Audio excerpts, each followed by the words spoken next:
Wubba level up, dub! It's the Rick and Morty episode. All Rick, all Morty. 5 seasons. Rick and Morty forever. That's Rick the and Rickest Morty, episode. Rick and Morty, Rick and season, Morty. Five seasons, 5 more seasons, 10 more seasons, a million more seasons. Let's go. Let's get into it. Episode 10, season 5. Hey guys, welcome back to Applesauce and Baloney. We're obviously talking Rick and Morty. This is going to be a wild episode. Lots to talk about. Glad you're here. Let's get started. Okay, where should we begin on the finite curve? Because this is not just like a recap of this season. These last 2 episodes of this season, like what was it? Forgetting Rick Marshall, forgetting Sarah Marshall, and then basically the anime, the first half of the last episode being half of an awesome send up of anime. Vampire Hunter D, Ninja Samurai Scroll, Jack, Samurai Jack. Oh, Rick Mirai Jack was the name of the last Rick Mirai episode. Jack, yeah. But then, which is all fun, and we could talk about any of those episodes for a half hour. Lots of other people are going to do breakdowns, Easter eggs. I think the thing I'm most excited about is this is a full circle. This season caps off what started out to be a slow season, caps off a story arc they've been doing since season 1, and everything past this is going to be hopefully a new Rick and Morty show. Like they really explored a lot of their meta and a lot of their tropes this season. Like many of the first half of this season 5 was really them just setting themselves up, making fun of the fact that everybody's a clone. Talking about. And a very introspective season. I mean, yes, it looks back at everything that we've seen so far. It really looks in the mirror. It's really and Dan Harmon. Nobody does that better or more painfully than Dan Harmon. It really makes you care about characters that are really misanthropic. Jerks. They're really not. Yeah, because that's. Let's be honest. You and I love the show. I came on a little bit late to it. You and I love the show, love the characters. Rick is an a-hole. He's not a good person. I'm sorry, Rick's not a good person. If you associate with Rick and you think Rick's the best character, you might need to look in the mirror and do some soul searching. I do every morning because I do relate to Rick. Actually, I got into this show, and we will have him on the show on Applesauce and Baloney. I don't know what food stuff we'll call him, but we will have my brother on. My brother is the person who actually got me into this back when season 1 was out, because he said I actually reminded him of Rick, just busting in the door and pulling him out of bed in the middle of the night to go on adventures and stuff. So, well, that is just a scathing brotherly commentary on your. Yes, Max is very good at that. He'll kill you with kindness. But back to Rick and Morty.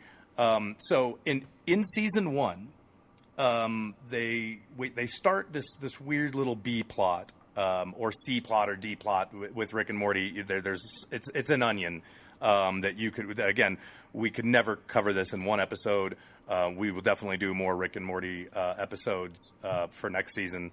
But they bring in this evil Morty, and it comes at the end of them fighting an evil Rick, who's using a bunch of Mortys he's collected throughout the multiverse to build this machine to hide himself from the Citadel, which is the place where all the Ricks got together. Also in season 1 and peppered throughout season 2 and 3 a little bit are a little bit of Rick's backstory. When the Empire gets him in the Shonies, he gives him a false version of it, but Rick's backstory has remained largely mysterious as to why he just showed up on Beth's doorstep. This last episode, the first half, like we said, great send-up of anime, and then it just abruptly changes gears, which... Again, the writing in Rick and Morty, the stuff that they can get done in 22 minutes, in half an hour or less, is incredible. Right. Because we get this whole story, this whole part 2 of Rick basically deciding that 2 crows would be just as good of sidekick as Morty, and you think it's going to be a one-off. They're only going to follow this for about 5 seconds of the episode, then they move on. They don't. Yeah. Well, and to your point. Season finale, yes, it's 2 30-minute episodes. They build it as an hour episode. Mm-hmm. That part felt like I thought I was done watching the episode. I'm like, wow, they're going to end on this really weird, like Rick goes off with two crows thing. Mm-hmm. And That's then, what I expected. And then the second half of the episode started. I'm like, right. Wait, I have more left? What? Yeah. Like, and what they do with that extra 12 minutes is incredible. I mean, they tie up everything they've teased us with for, 5 seasons. Yeah. Yeah. And I know a lot of people were mad when this first season started. I heard a lot of hullabaloo. And again, we'll critique things as we talk about them because we like them. But we're not going to, which is probably why nobody watches, but we're not going to be negative. But I was one of those people that I was a little like, I don't know, man, has Rick and Morty lost its touch? But going back and watching a lot of the episodes that I didn't like at first, I really see what they were doing. This is really like almost the Rick and Morty creative team going through their own therapy with like, okay, well, what is this show? We're different people maybe now than we were when we started this show. So we can't keep going on. And it was a very slow burn into it. Mm-hmm. I mean, like you said, some of the episodes, I'm going to go back and watch them, obviously. But some of them were like a little like, oh, well, this is a strange send up. Why are like, this is a really weird episode, and I don't know if I'm liking the pacing of it. And then it gets over, and the next episode starts, and you're like, oh, well, okay, that was just one of the strange episodic Rick and Morty episodes that kind of doesn't connect to anything. And then they came back in this, they're like, oh no, by the way, it's all connected. Right. Well, and even those disconnected feeling episodes were really, I mean, they talk a lot in this last 2 episodes of season 5 about Rick and Morty's relationship being very abusive. And it's funny, and it's misanthropic, and it's fun, and it's what people like. But they really go into it. They really call themselves out. This whole season, even the episodes that felt disconnected, the whole episode, if you go back and rewatch it, is really them, like the clone episode. It's really like, okay, we know we've used this clone trope, and we're officially done. This is going to be officially done with the clones. Right. We've had Ricks from multiple universes in this infinite timeline, which is very much like the sacred timeline we talk about over in Marvel, and we'll talk about the other Marvel connections in this episode. Excelsior, like oh my god, that was Stan Lee. By far my favorite, my Rick Lee cameo. Stan Rick Lee. Giving us the best call out to any comic book of the, hey, if you don't understand where this is coming from, check out episode this of, page this. Season 1.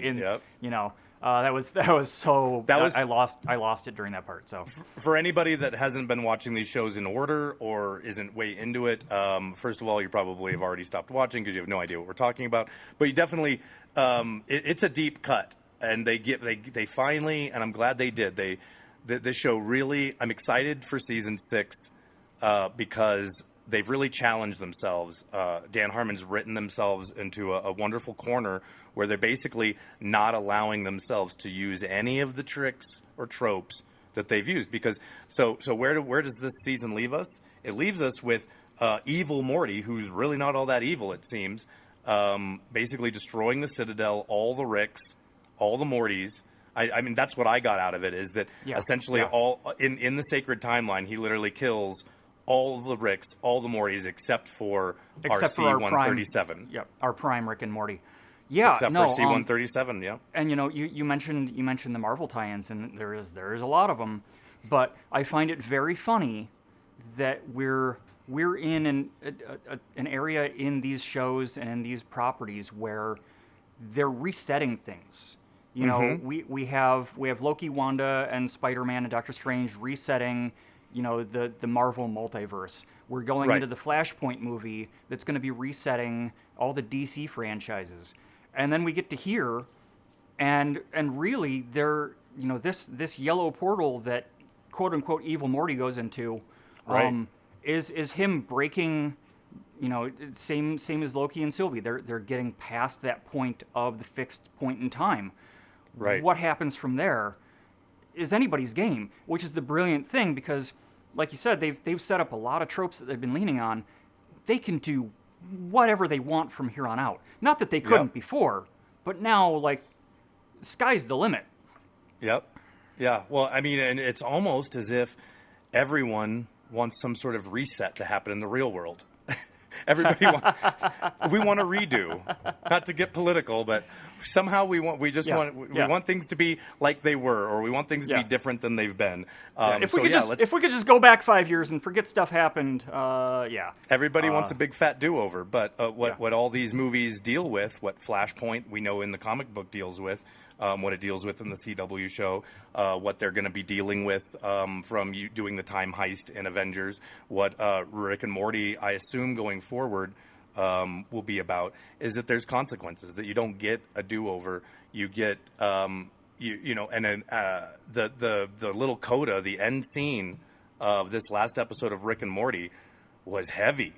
Yeah. Was Mr. Poopy Butthole really he makes you look in the mirror. He says, you know what, maybe I'm a bad guy, maybe I'm not, and I really feel like, I'm not going to try to be in the mind of Justin Roiland or Dan Harmon at all, but it really felt like a big fat confession, maybe I'm just projecting myself into it, which is what that whole thing was about, is really for all your superpowers or your super technology or whatever you do, there's no escaping who we are and where we are. And all these are dealing with it, and which is that's one of my favorite things about science fiction fantasy is that it really allows us to explore what's going on right now and who we are right now, but through an escapist lens, so it feels like you're not dealing with it. Yeah. Well, but they deal with it in Rick and Morty here. Yeah, well, and to that point, of course, I don't know Dan Harmon or Justin Roiland personally, so I can't see inside their skeletons in the closet.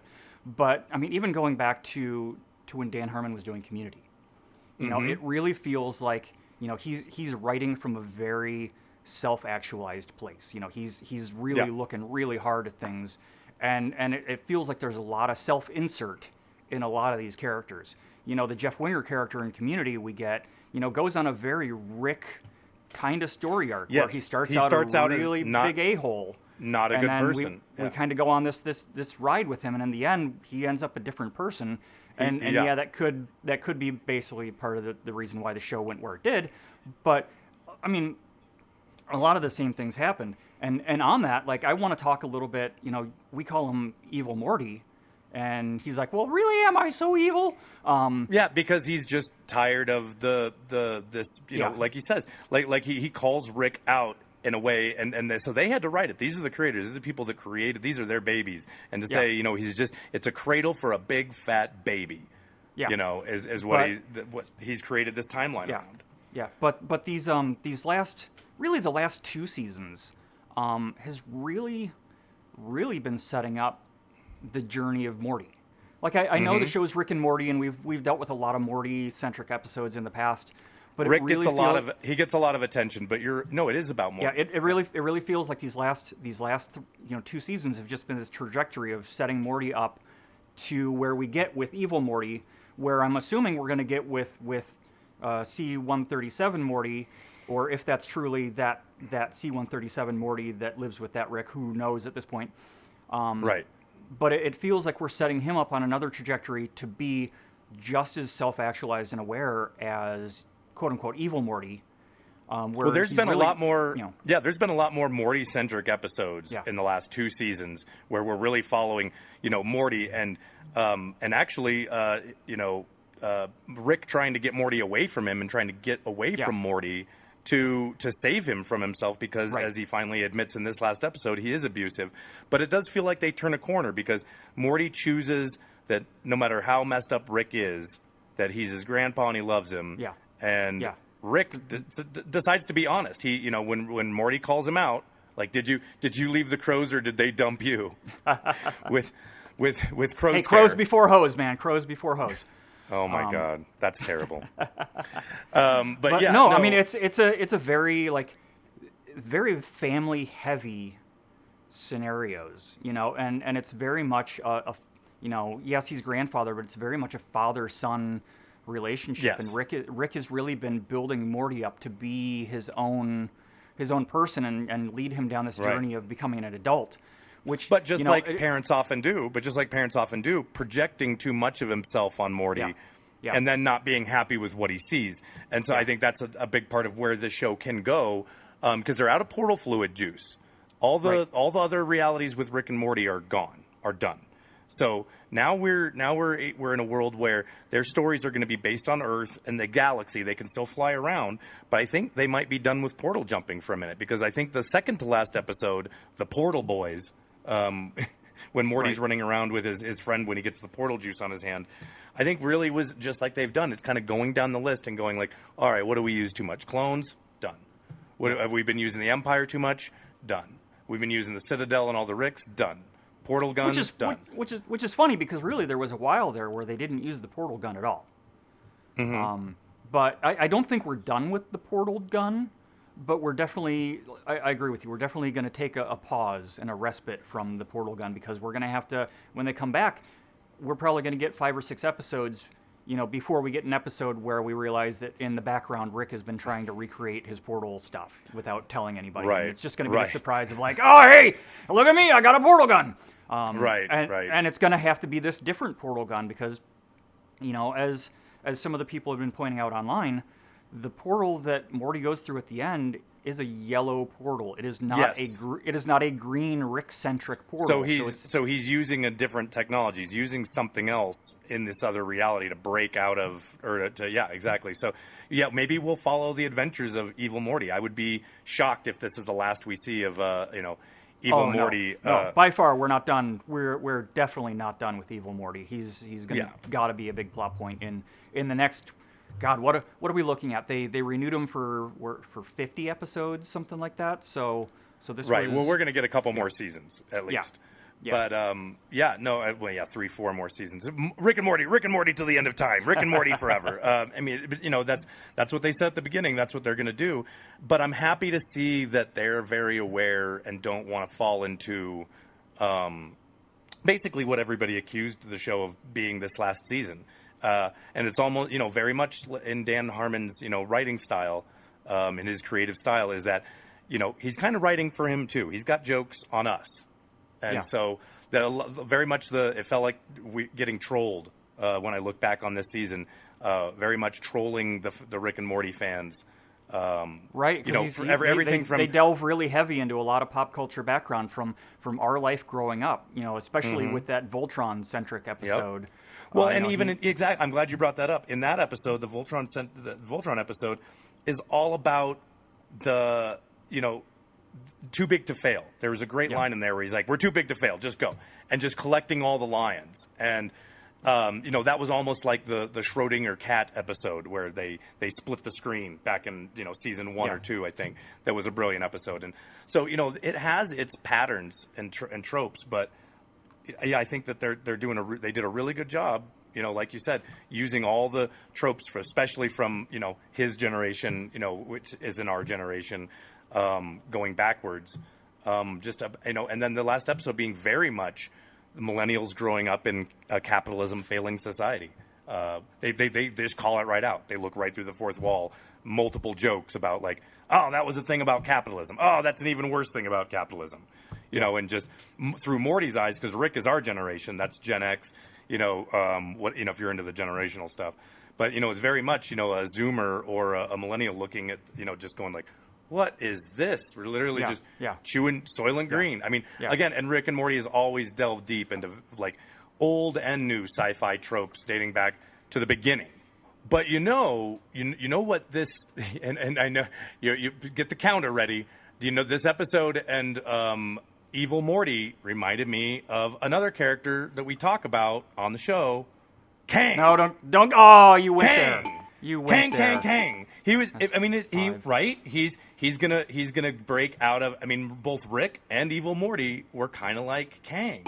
Like I think we're gonna set Kang up, and I think Rick and Morty has been ahead of the curve. Right there, getting basically. I don't know if any of these, even the Marvel properties, could do this without a show like Rick and Morty in the public zeitgeist, the public consciousness of getting our minds wrapped around alternate dimensions, alternate realities. And Rick and Morty is definitely one of the king of really sticking to their own canon and playing in that multiverse, but not letting it get out of hand and controlling it, which again they very much do in this season. Right. Well, and they've there's taken all their definitely toys.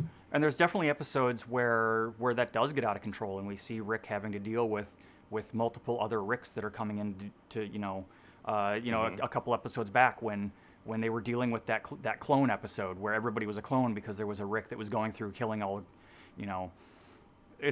they're definitely controlling that trajectory of that storyline and that timeline, and much is the way that he who remains, not the other guy, set up for the Loki show.